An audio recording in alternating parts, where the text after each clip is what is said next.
Okay, let's be real. Meditation is everywhere, isn't it? We've got apps, we've got guides, videos, all of them promising calm and clarity. But if you're like so many people, you might have this nagging feeling. You know that even after months of practice, nothing's really changing in a lasting way. So what on earth are we all missing? Let's get into it. Does this sound familiar? You do the session, you count the breaths, you follow the voice, and for a few minutes, you get that little hit of peace. But the second it's over, boom, life comes rushing right back in and all the stress comes with it. It is incredibly frustrating. But what if I told you it's not actually your fault? That maybe the problem isn't you, but the method itself. So here's the core idea, the big reveal. This isn't about you trying harder. It's that we've been using the map all wrong.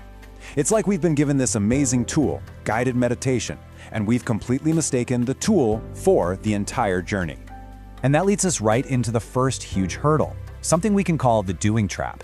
This is where we start treating meditation just like any other item on our to-do list. You know, wake up, brush teeth, meditate, check email. It becomes just another thing to get done. And this is where things get, well, kind of backward. We meditate to get calm or to achieve happiness. But the whole point of the practice is to understand that part of our mind that's always getting and wanting and craving.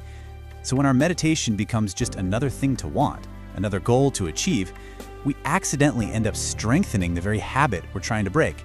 It's a real paradox.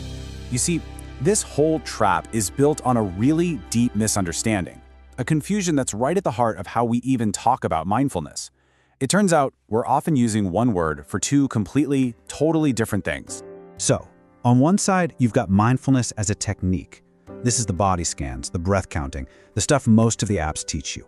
But on the other side, you have mindfulness as wise attention. And this isn't an activity at all. It's a way of seeing. It's about pulling back the curtain and actually watching how your mind builds its stories, how it creates its own suffering, moment by moment.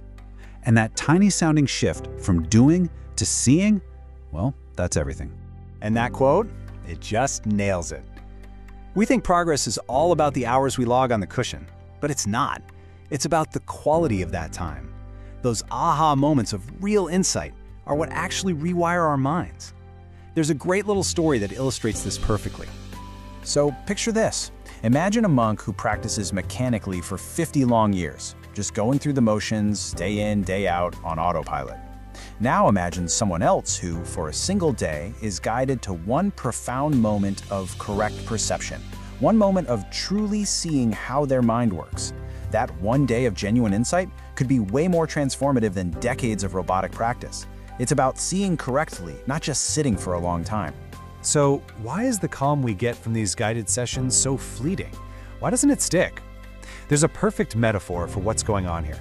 Think about it like this. Doing a guided session is like pushing a big, inflated balloon under the surface of the water. For a little while, you're holding it down, and the surface looks calm and still. It feels peaceful, right? But the balloon's nature is to rise.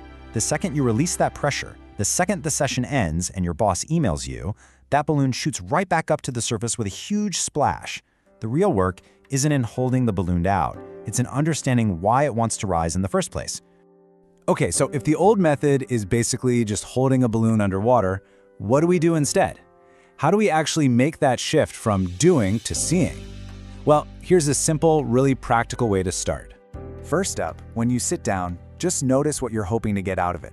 Are you craving calm, an escape, that feeling of accomplishment? Just see it. Then ask yourself this one simple question. Am I here to do something, or am I here to see something? Next, you can start training that wise attention. Just try to notice one small habit of your mind, like how it always wants things, for 5 minutes a day. And finally, go for quality, not quantity. An honest, reflective 20 minutes where you're really looking at your mind is worth so much more than an hour spent daydreaming on autopilot.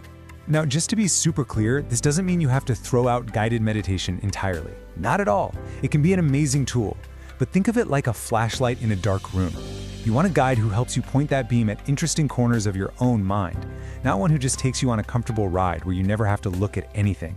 It's meant to be a support for your seeing, not a replacement for your own curiosity. And when we start practicing this way, when we start seeing instead of just doing, it leads us to a much, much deeper question. It makes us rethink the entire goal of this thing.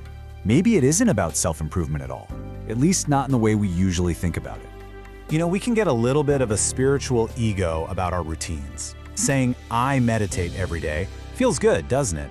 It builds this identity of someone who is making progress. But so often, this is just a comforting fiction, another story the mind tells itself that actually stops us from asking the deeper, more uncomfortable questions. So let's end on this thought right here. What if the real path isn't about becoming a calmer, happier, better version of yourself? What if it's about turning that spotlight all the way around and truly seeing why you're so desperate to be that better person in the first place? That is the question that can lead to some real freedom. For the complete site clearing protocol and the full article, click the link in the description or visit Beyond the Illusion on Gumroad.